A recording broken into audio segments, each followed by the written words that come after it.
You're about to watch just one of 10 learning modules from my full Dark Melodic Trap course. And I'm not gatekeeping, so you can access the course in its entirety in my free music creators community. In the free community, you'll be able to access the templates, the sounds, the presets, and the effects so that you could follow along and have a good foundation to start off with. And if you like what you learned from the course, then link up with me live in my live Music Creators Academy. In the Academy, we'll have live Q&A sessions for direct feedback and review with beat critiques. You'll also get access to music and business workshops for you to start growing and developing and scaling your own online presence. To join, just click the link in the description. Dark trap melodies. So a lot of people will make the mistake of creating melodies that fall out of line with the dark chord progressions that they either tried to create or even were successful at creating. They run into this problem where when they try to create their melody, if they try to do anything outside of the notes in the chord, they run into some issues. And it's really because of one note. So this is a really crazy trick, because if you avoid this one note, no matter what, your melody, if you did the chord part right, if you got the chords right, your melody absolutely will be dark. The note that you want to avoid in every minor scale is the 7th note in the scale. So if we're playing in E minor, that would be D. We would want to avoid D. And that's why I don't have it highlighted here. Why are we avoiding that note? It's the same reason we're avoiding this chord. It automatically makes things happy. And the trigger for that is D. It's because of this note right here that's making this happy. Because you could still play these two notes, and then by changing D, you'll be back to where we were with our dark vibe. Just don't play D.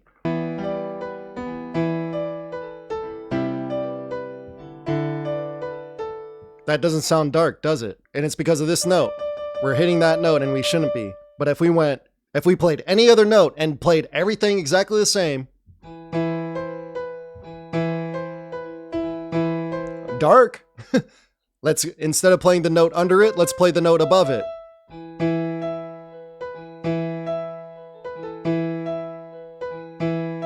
And all we're doing is avoiding this note. We're playing everything around it.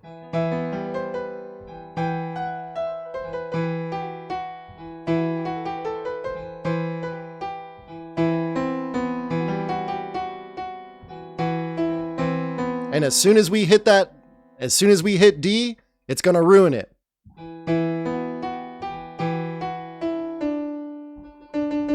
Nope. And that's not to say that we can never use D. Like I said, there's ways to do it, but I'm just helping you out by eliminating that note altogether so that you always stay dark. But here's how you could incorporate it and make it dark.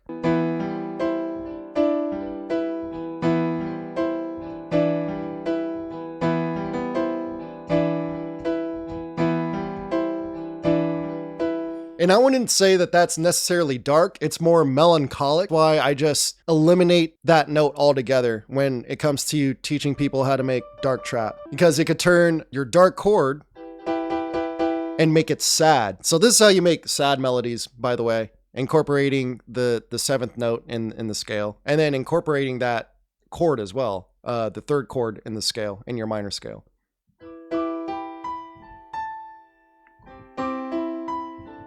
Kind of sad, right?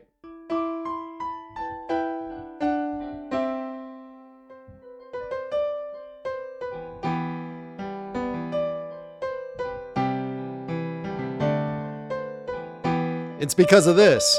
But just change that one note and play everything exactly the same. All of a sudden we have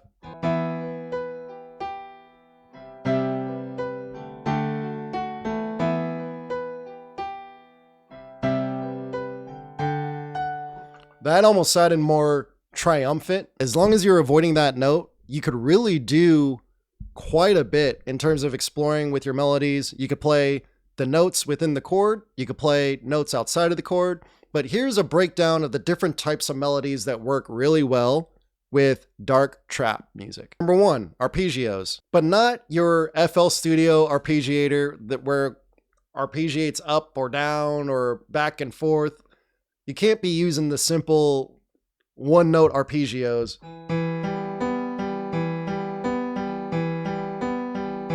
I mean, you can, but it just doesn't sound interesting enough. You want to use ARPs from things like Electra X. Pigments has a great MIDI generator that will that I definitely need to do a tutorial on because everyone sleeps on it. I literally see no one using it, and it's insane. But basically, your ARPs are just using the notes within your chord, and then it's playing each of those notes one at a time. However, in programs like Electra X, sometimes it'll play 2 notes, sometimes it'll play different melodic patterns, and those can be a lot more helpful for you to use than your typical arpeggiator settings inside of FL Studio. In the channel rack anyway. There's more arpeggiations that you can reach into within plugins like Riffer, but we're not going to get into that today. Just know that that's one of the styles that you can get into, where you're just using the notes from your chord.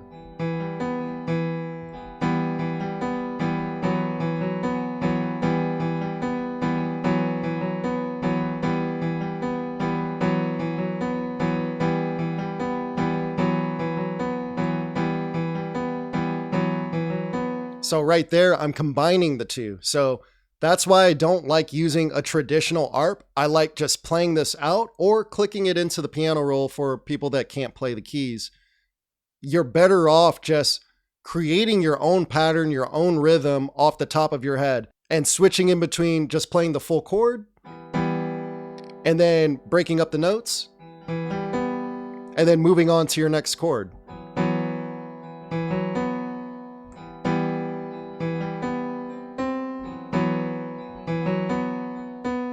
And again, combining other techniques like reaching outside of the chord, moving the second note or moving the third note, the top 2 notes.